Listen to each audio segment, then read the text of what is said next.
আসসালামু আলাইকুম।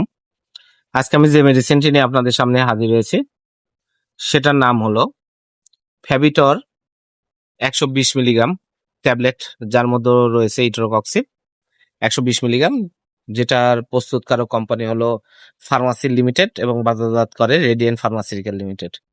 আজকে আমরা এই ভিডিওতে এই ফেভিটর ১২০ মিলিগ্রাম ট্যাবলেট সম্পর্কে বিস্তারিত আলোচনা করব। এটা মূলত কি কি রোগে কাজ করে থাকে, এর মাত্রা সেবন বিধি কি, পার্শ্ব প্রতিক্রিয়া কি, এই সকল দিকগুলো নিয়ে বিস্তারিত আলোচনা করব। তো প্রথমে আসুন দেখে নেওয়া যাক ফেভিটর ১২০ মিলিগ্রাম ট্যাবলেট মূলত কি কি রোগে কাজ করে থাকে। এটি osteoarthritis, rheumatoid arthritis, acute gouty arthritis সহ বিভিন্ন রোগের বেদনাদায়ক এবং জ্বালাপোড়া ও উপসর্গ নিরাময় এটা ভালো কাজ করে থাকে। এছাড়া এটি বাত ব্যথা, কোমর ব্যথা, হাঁটুর জয়েন্টে ব্যথা, পায়ের গোড়ালি পাতা ব্যথা, হাতের কনুই কবজি ব্যথা, পিঠে ব্যথা, এছাড়া হাড় ক্ষয়জনিত ব্যথা, এইসব রোগের জন্য এটা খুবই ভালো কাজ করে থাকে। আঘাত পরবর্তী ব্যথার জন্য এটা ভালো কাজ করে থাকে। আর সার্জারি পরবর্তী দাঁতের ব্যথার স্বল্প সময়ের জন্য এটা নির্দেশিত, এটা কাজ করে থাকে।